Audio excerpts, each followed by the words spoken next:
O zaman birinci kuralı hatırlıyorum.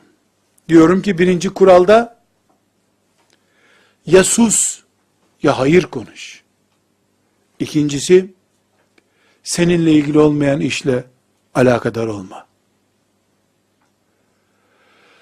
Mesleğinse, kabiliyetin varsa, sana sorulduysa, o iş senin aleyhinde olmayacaksa kıyamet günü ilgilen.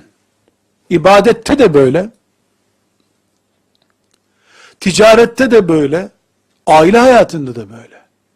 Alim misin? Niye insanların haram helal fetvasına karışıyorsun? Bu caizdir, değildir diyorsun.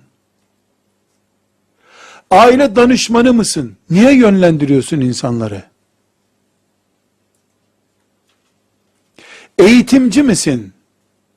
Niye hemen evinin altında bodrum bir yerde medrese açıyorsun?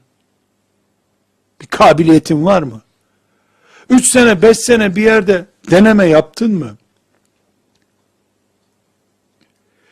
İlgili olmadığın işle, kabiliyetinin olmadığı işle, senden beklenmeyen bir işle uğraştıkça, İslam'ı, yani senin İslam'ını, Müslümanlığını aşağıya doğru indiriyorsun demektir.